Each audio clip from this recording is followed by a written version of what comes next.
Welcome back to another episode of Moms Moving On. I'm so excited to be here. We have a repeat offender, and I don't know if you're getting sick of us because I was just on her podcast, but I don't really care because the story is powerful. You need to hear it, and you're going to walk away from it feeling like, damn, I'm so glad I listened. We have none other than the beautiful Nikki Spoelstra on with us today. Nikki is podcast host, fabulous human, like radiator of all things beautiful and kind. She's an amazing mommy. Unfortunately, she too has now been through the divorce ringer, but what you're about to see is how much of a better and stronger person it's made her. Nikki, thank you so much for being here.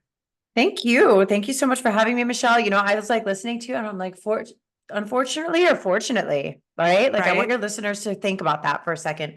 Like I think that in the moment it feels like very like unfortunate, right? And I think that in general, and I was thinking about this just yesterday.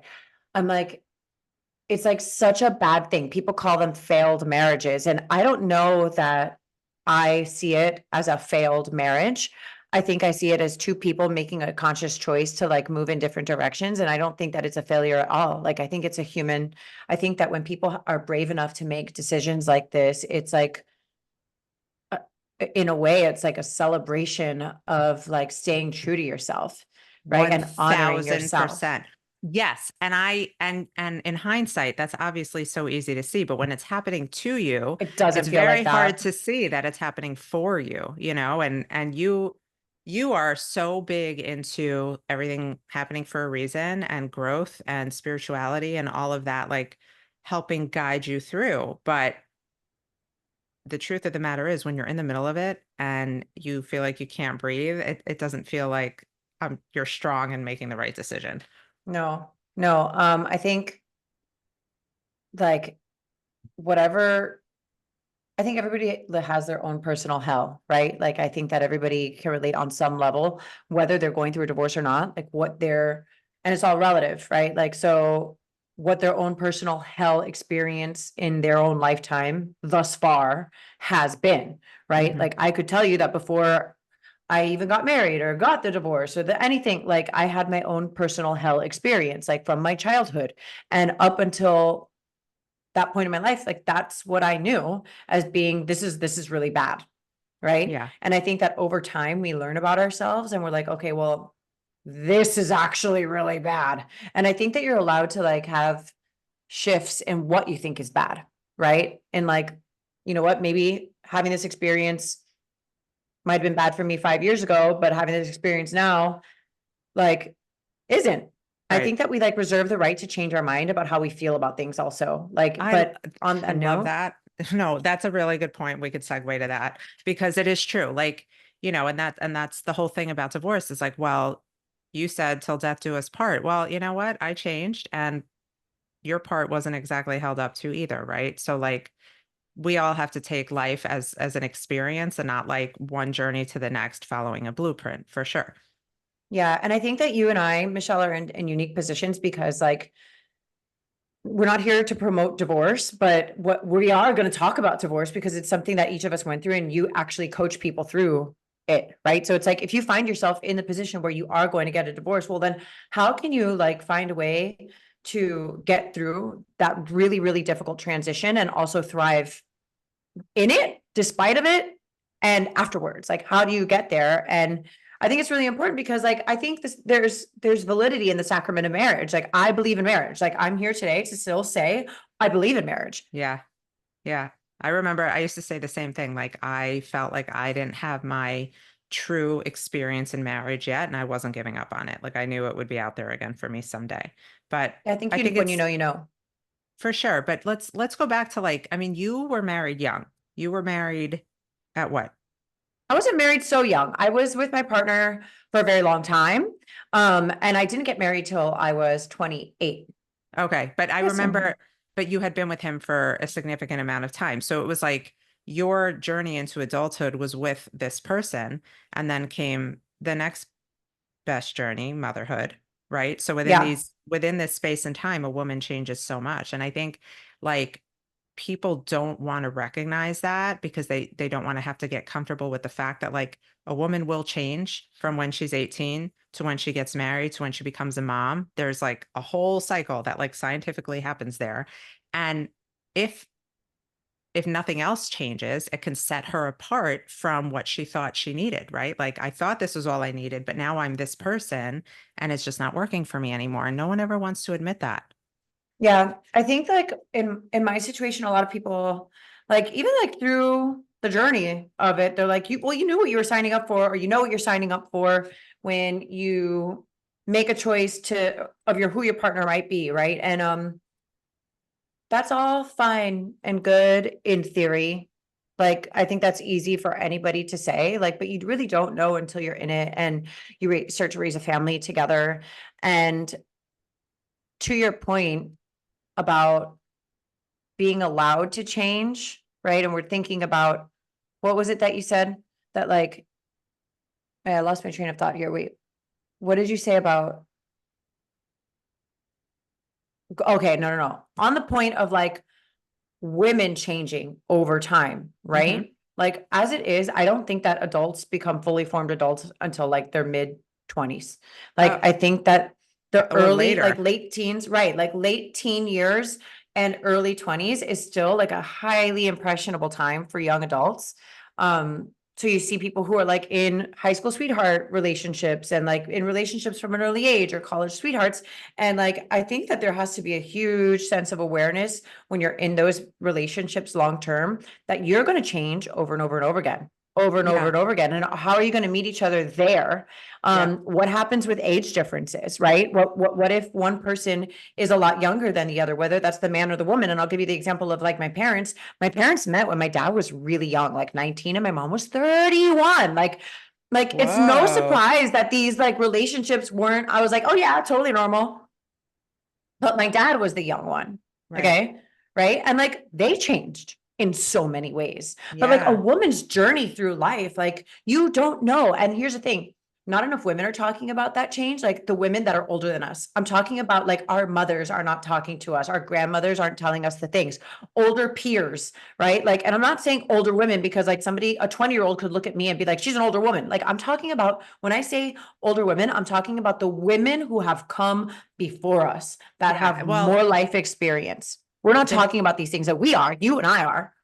this our generation is truly in a league of their own in terms of awareness and understanding their emotional health and like being self-aware and responsible for their own actions. I think for our parents' generation, their baseline was tolerance. Like it doesn't matter what's happening, Yeah.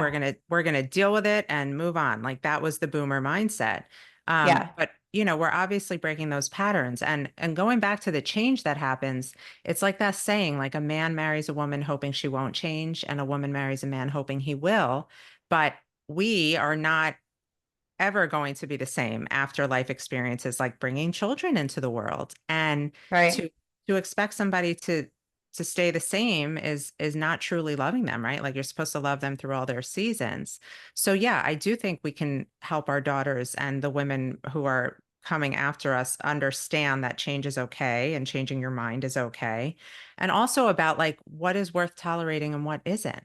So without talking about, the nitty gritty of your marriage, I know we can both say comfortably, because we said it on your other podcast, that from when your separation started to today, you are a completely like changed woman, pun intended, right? Like you are a whole new human. And I want you to take us through that. Like what if some of the feelings that you felt 2 years ago versus today? So I do want to touch, I'm going to tell you about that change. But I do want to touch about something you said, because I think that like in order, we talked about like women needing to know, right? Like our mothers and grandmothers and the people, the women who came before us. Like we can't expect men to know that if women don't even know it themselves. Like, how can we expect the men in our lives to be like, oh, she's gonna change and I need to be here for that, when like we as women don't even know it ourselves, right? Like it's almost like we're setting people, you almost set people up for failure. I think that that's why these conversations are so important. Like send this to your partner, send this to your fiance, send this to your mom, who, whatever, like, because a lot more people than you think actually need to be hearing these conversations. But on the flip side, when we talk about, like you mentioned, and you've seen me, right? Because you saw me while I was in my own personal hell. And like, what, I was pregnant. My son was going through cancer. My 4-year-old was going through chemotherapy. Like I was going through a divorce. Like my mom had just died. Like there's a lot of stuff that happened. That was my Hold up. personal hell. This is like worthy of a retweet. You guys, she came to me separated early on in a pregnancy with a son going through cancer, and now she is this. Like there is light radiating like that. There's no question that it's like So angels. thank you. I do feel like angels. I really do feel like angels. I feel like if I can get like spiritual and woo woo for a minute, I'm Yeah, like, oh my please. gosh, like I am that bee who is like breaking the generational curses. I'm the one in my family line that got sober when my family has struggled with addiction for forever. And I came here to mess shit up. Like I came here on this planet to mess shit up and like change the trajectory for the women in my line, you know? Um, so I appreciate you seeing the light in me, right? Like the whole namaste, like the light in me sees the light in you. And that's real because like Well, to, you can't not see it, right? Like even if I I really didn't know, appreciate that. even if I didn't know you before the day that I was at your house, I don't know, last month or 2 months ago, when you opened the door and it was like a flood of like, it was like a golden aura that like came out at me. I was That like, makes me so damn, happy. right. But that's that anybody could see that. But anyway, I appreciate that. You know, on that note though, like what I know now is that this is who I always have been. Like that's like the craziest thing for me in this realization is like I was born this way. hmm This is how I came into the world. hmm When I was a little girl, this is me. Like I was this version of myself when I was a little tiny girl. hmm And like it wasn't just the marriage, right? It was the world that chipped away at me, like hmm slowly. And I think that, you know, when your demographic is moms moving on and dads moving on, and I know that it's not just for moms, it's for all people like going through something like this. But when we have children, I think it's so important to let them be who they are in essence, right? And guide them through the world so that they know how to operate in the world, but don't take their essence away because there are so many things that are going to chip away at us at a child's light hmm as they go through hardship. And That's so so powerful. for me, I'm like, this is like the homecoming of my life. Like that's how I feel. I don't feel like it's funny because a lot of people are like, oh So my the God, you are a homecoming, changed like, woman. but you are back to the Nikki you Me, were always meant to be. yes. You know, and like Love that. maybe I never got to fully evolve into who she was because, you know, like all of these things happened, right? When I was so young. And let me tell you something, like before I met my ex-partner, I was 17 years old in a relationship with a 33-year-old man. Yeah. Like these things, like people could say like, oh, she has a type, like she was just candela and super scandalous and whatever. But like, why are we not scratching our heads and being like, what were those men seeking out that girl for? You know, like what was a 33-year-old man seeking out a newly 17-year-old girl? Like what was hmm that about? Right? hmm Like there's no rhetoric around that. And I think that's mind boggling. Yeah, it So for sure like, is. I know, like if I could sit here and give you the whole history of my childhood and why a young girl like me sought out those figures, I could do that.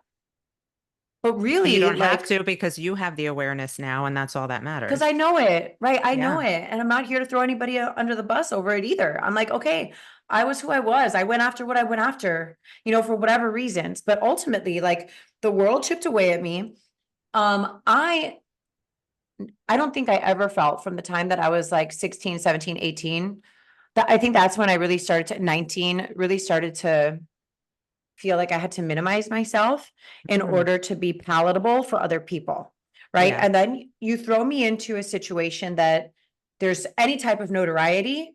And now I'm terrified. Now I'm scared. Right. So now I'm scared that I can't be myself because let- my first like entry into like any type of public figure situation was not celebratory. It was, look at this girl. She's had a DUI. She's a drunk. This is before I've gotten sober, but my extended family didn't know that. Right. I had not met people Your on the other exes. side. Yeah. Yeah. Yeah. Yeah. Yeah. Like, that's what Miami society was like coming to learn about me. For And those of you not what from did that, Miami, Nikki was married to a prominent Miami figure. so when that comes out, I'm like, oh, this is bad. I'm bad. This is bad. I'm bad. Right. And right away it shakes your sense of worthiness. Like, why does he want me if I'm so bad? So I then crawl into myself little by Uh-huh. little. I crawl into myself. Like, and my sense of paranoia became so high, right? Like, Mhm. there were times I would receive like death threats to my place of employment, like that people knew because I was a middle school teacher. Like, you could look it up and see like, okay, this is the teaching roster, you know? Yeah. And so a lot of anxiety that I experienced was from that. And then I just turned into myself. And the more I turned into myself and away from other people and away from being more myself, like the more I began to self-medicate and self-soothe in whether that was shopping or drinking. For me, it was really drinking, you know, and ultimately to the point that like I was like self-medicating all the time that I hated my life. Like I hated myself. And it's like on an external level, one could look at me and be like, she has it all. Yeah. Like, we'd kill for that. Like, there are girls who would kill to be in your shoes. And that's true. Like, there were so many great things in my life. There really truly were. I wasn't happy on the inside. Right. I wasn't happy on the inside. And so me getting sober was was a huge reckoning. Always say it's like one of the best things that happened for my life, but one of like The the worst most things for your difficult things. marriage. I was gonna say my relationships in general, because Yeah, like it shook up all of them. Like of like, course. how could it not? Like, and I always use this example of like family dysfunction, because being a child of an alcoholic, an adult child of an alcoholic, I've also learned that the whole family unit is sick, Right. right?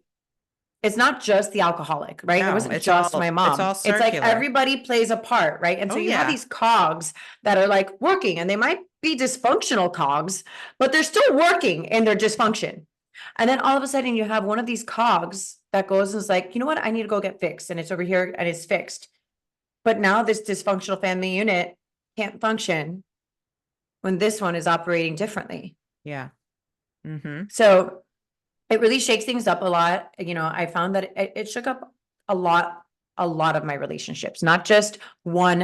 It isn't limited to just one. It shook up everything. It shook up my whole life. But That makes a lot of sense. That makes a lot of it, sense. And so you entered the separation, like pre-divorce phase, just I think like the light was gone, the sense of gone. worthiness too. You really struggled with your sense of worthiness. And I think there was so much also tied into that, right? Like perception, like what are people going to think and what are people going to say? And you had now experienced, from the media, like him being better than you for all intents and purposes, and you not wanting to have to really like make that the narrative. And you are not there anymore. So how did you get from that really broken, sad, in pain? Like you said to me, like, am I always going to feel this way?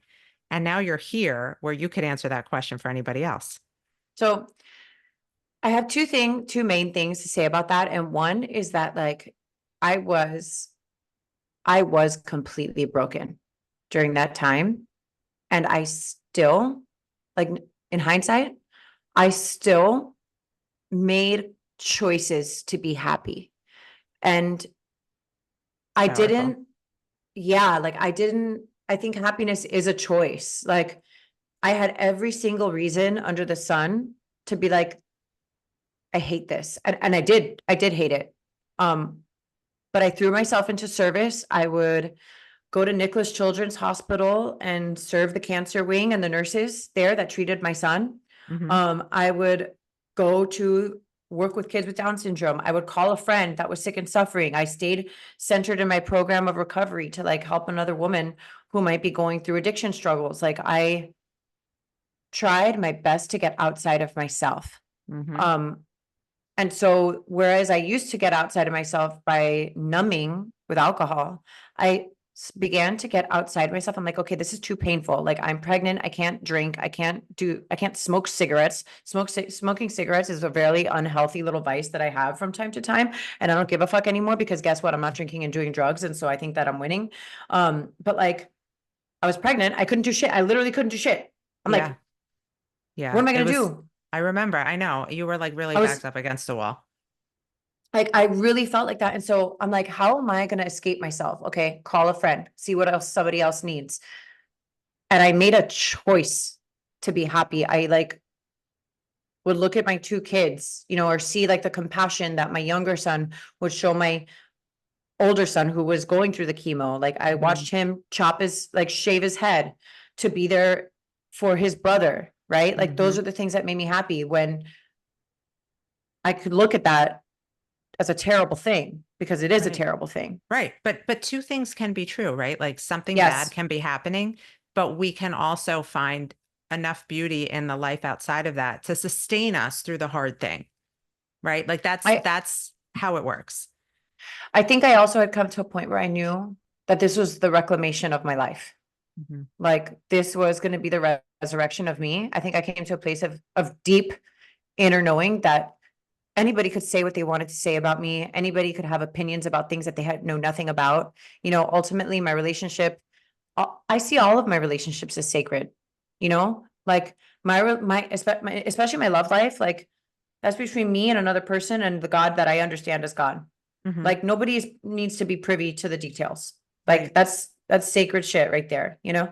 Um, But that comes but with so much growth and maturity too, like I I feel that, but like 10 years ago it was like, well, why didn't he write me like a poem on Facebook for everybody to see? Like, does he really love me? Like we grow, we change, we mature.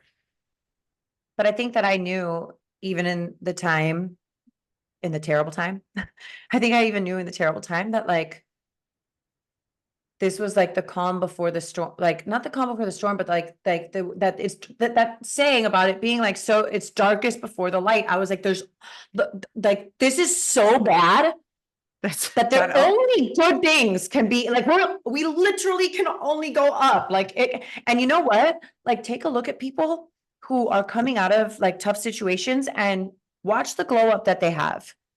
That's not just a glow up, that's a homecoming.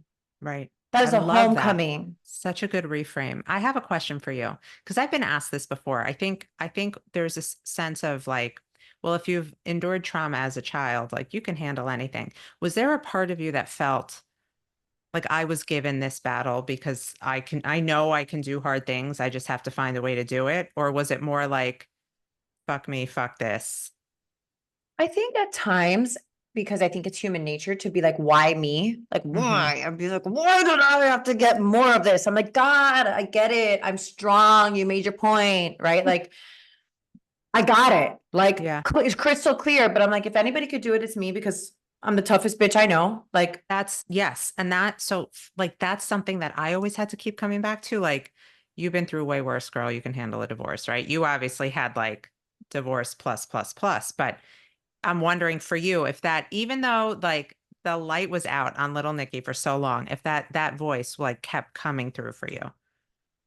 I think that I have always known on a deep soul level that my life has had meaning and purpose and that I was supposed to be. This sounds cheesy and I don't want it to sound like arrogant, but I'm like, I'm supposed to be a light. Like, I don't know how. I don't know how I'm going to do it.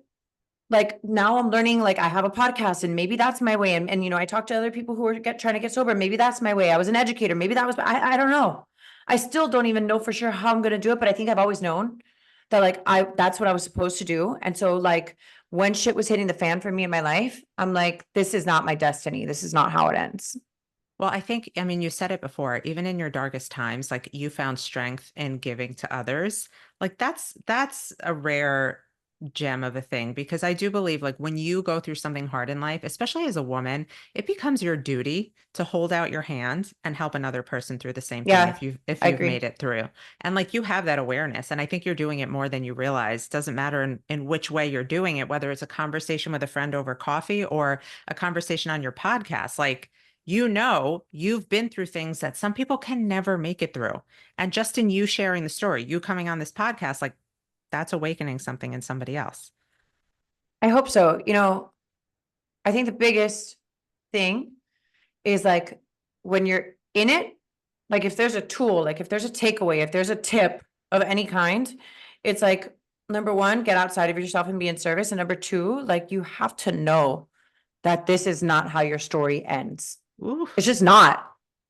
yep, This is not the end of your right. story. Like it's just not. It can't be. You're too wonderful. You are too wonderful. And I think that like it's hard to believe that because a lot of us have been like broken down, right? And especially like when you're at the tail end of divorce, like whether you no, I don't care if you're the strongest person, it'll break you down. It'll make you reconsider a lot of different things in your life and about who you are, who other people are, the friendships you had, the family of origin stuff comes up, your children come up, like if you have Preach. children and you're going through a divorce, like all of this stuff comes up. So like by the time you get out of it, it's like there is a severe breaking down of your ego, Mm-hmm. right?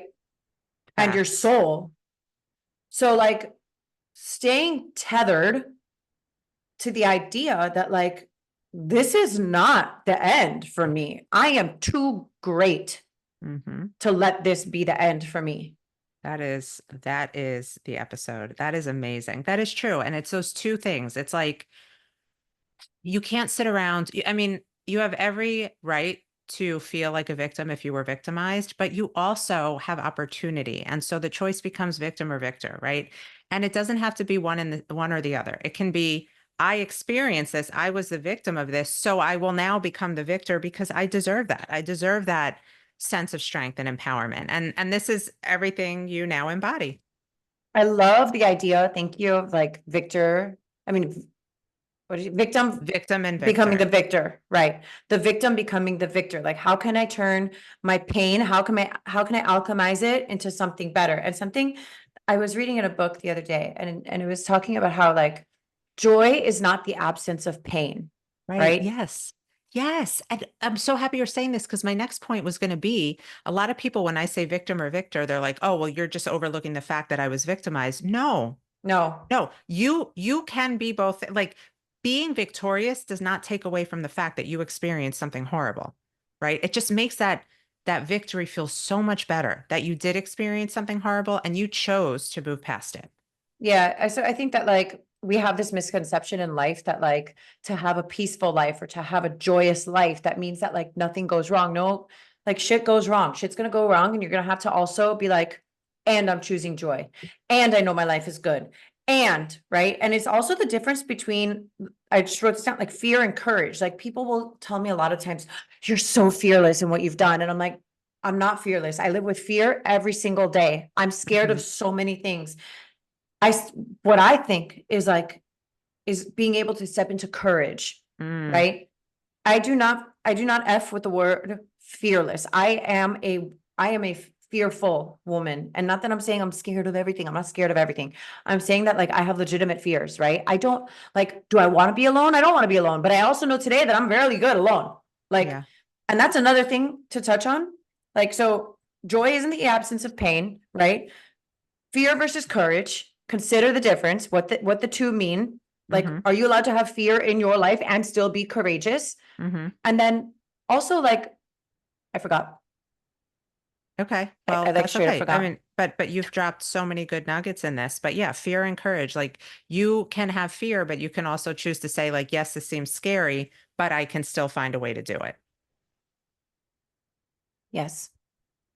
And I and hope that that you includes edit some of this because and I totally lost my. that includes being alone, right? Like you said, like you don't want to be Okay, I was alone. talking about being alone, right? So as I've moved into like this space of being a single woman, right? Single mom, I've had to like at times, especially like early on in like the early days of being newly divorced, which some would argue I'm still newly divorced.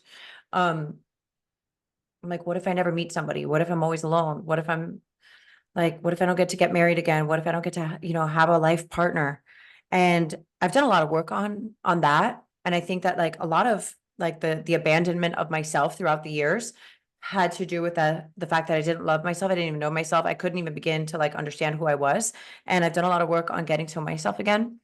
Like hard work. It's not easy. It's not pretty. Like that's the thing, is like it's work. It's not like It's the most, I know myself, like yay, all of a sudden, yay. Like, no, I had to suffer by myself in order to get through being myself and realized, oh, I like myself. and I am myself is opinionated. worthy. Right. And I would I say am the opinionated. I have beliefs. I have a voice that I'm willing to use. I am this, that, and the other, this, that, and the other, the good things and the bad things. And I still like myself. And I still want to work on these things that I don't like about myself. Right. And so now when I approach like dating, like I'm not competing against other women. First of all, like screw the idea of competing against other women. I'm over it. I'm over it. We need to be collaborating. And honestly, you know what men are competing with? They're not competing against other men when they're dating me. They're competing against my peace. Because and I their have so egos. much peace now. Well, yeah, Yeah. fine. But like that's their problem. It's ultimately not Uh-huh. my problem, right? Because Uh-huh. I can see it and be like, I don't fuck with that. Uh-huh. So like for me, I'm like, I have so much peace now. You can't come over here and take my peace away. Like if you're Right. bringing like mad stress into my life, like it's just not going to happen. If you're being an F boy and out here, have fun. Right. If you can take my man, you could have him. Like Yeah. I, like I'm good. I'm happy. Like, and you know what's wild about that, Michelle, is that when you meet a woman who is like deeply rooted in peace, she is abundant and Yeah. she attracts more of whatever it is she wants into her life. For sure. Well, yeah, because your paths are clear. You're not filling them up with bullshit. Exactly. Yeah. But like, it's just funny because like people say it to me all the time. Like they'll stop me and be like, you look like you're supposed to look. It's so true. I don't even know what that means when you say it, but that was exactly what I said to you when I walked in your house that day. I was like, yeah, I'm like, I've done more lip filler. They're like, it's not the lip filler. no, it's in how you carry yourself. And that's really what I want to come back to. It's like you with all the notoriety and all the resources available to you and everyone thinking you had the most perfect life, you were at bottom, just like any other woman will find herself when she's getting divorced, whether she wanted the divorce or not. There is a sense of hitting rock bottom there and having to make a choice to rebuild, be victim or victor. And you did it with the odds stacked against you. And like that's where that look comes from because you are carrying, again, not to sound like an asshole, but you are carrying a sense of confidence that's like, I fucking did what so many people can't do. And it's not a conscious choice to carry yourself that way. It's like it's subconscious because what else can you do? This is real life. This is how you've lived it. This is how you've tackled it. And God willing, this is how you go about life for the rest of it. Thank you. I'll tell you what is that since my dog is barking, hold on. Come on, Rosie. Since becoming divorced, there's been like so many. Everybody, we're gonna introduce you. Okay, everybody, this is Rosie. She's a Hi rescue again, dog. She's blind Rosie. in one. She's blind in one eye. God bless. She's the sweetest animal. Anyway, since getting divorced, it's really fun. It's wild, and I'm sure you've experienced this, like in your own way, in your own platform. How many women have like DM'd me?